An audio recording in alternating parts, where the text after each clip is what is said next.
Welcome to chapter 1.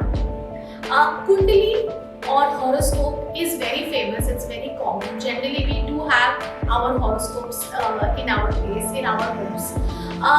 For me, it is like a GPRS system where we follow the guidelines with lot of surroundings, lot of faith on the universe and its planets. So, when I say planets, the Kundli is a branch of astrology. Astrology means logy is study. So astrology is study of planets. We know about astronomy, which is also study of planets, but in a geographical and more scientific way. Here also, this course, the Kundli horoscope was always there at its peak since Indian culture. This is the most used course. This is very commonly available.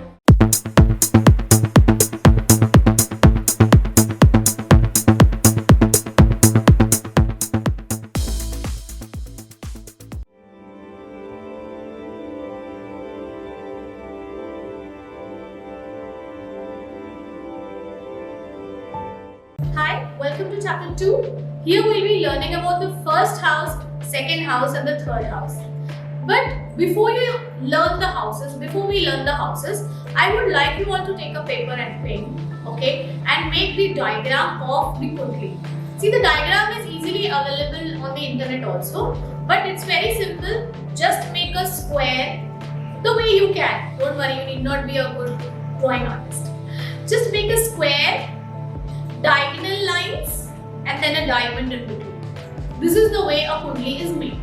Okay. Now, when you make these diamonds in between, the diamond will also be divided into 4 parts in between, and all other parts will be triangles. So, in between there will be 4 parts which are diamonds, and all parts will be triangles. So, this is what I mean by the diagram of a Kundli. In detail, how to read the Kundli in detail, we will learn in the 6th chapter.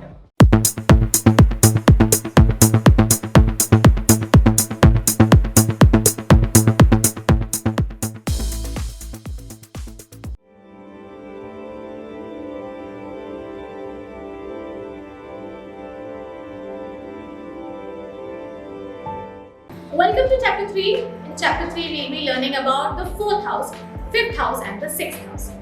In the 4th house, you will understand what was your childhood and what are your basic foundations. Here you will also understand about your mother. Obviously, your mother gives you these basic foundations.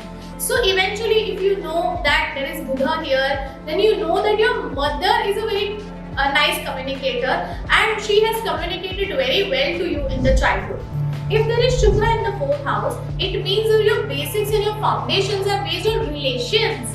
They are also based on money, trade. You also see a lot of trading in your childhood. If there is Mars, then your basic foundation is based on aggression, maybe passion, maybe a lot of desires. Okay. If maybe your mother is also very aggressive. Okay. If there is Guru, then your mother is like a guru. She's taught you a lot of philosophy. So you might see those kids, small kids talking very philosophical. So they have guru in this house.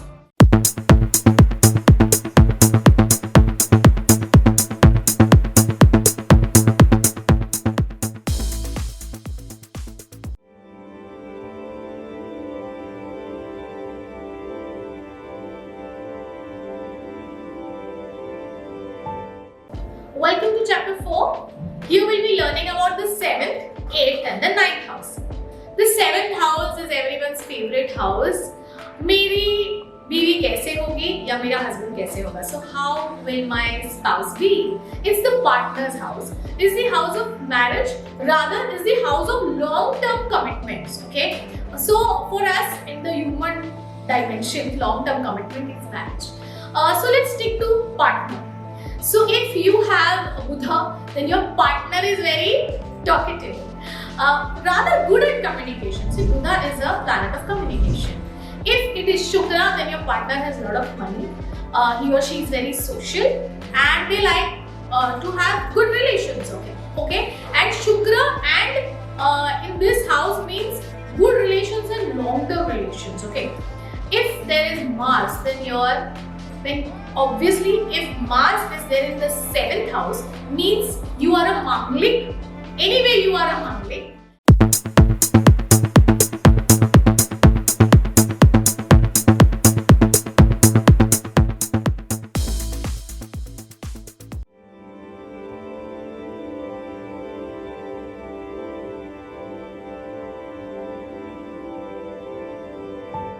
Welcome to chapter 5.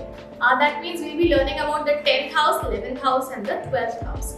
So 10th house is also called as the Lavasthan. So how will you benefit? What is the key of benefit? Simple. If it is Buddha, then the key is communication. If it is Shukra, then the key is being social. The key is money. How you will benefit with money.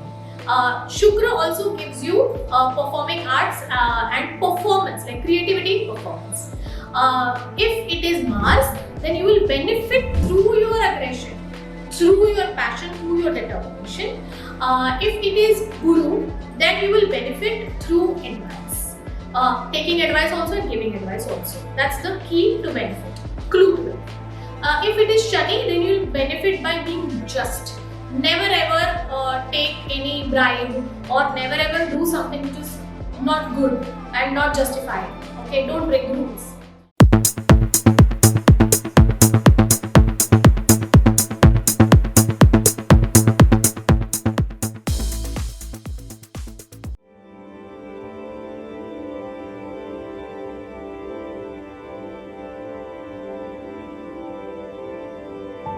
Welcome to chapter 6.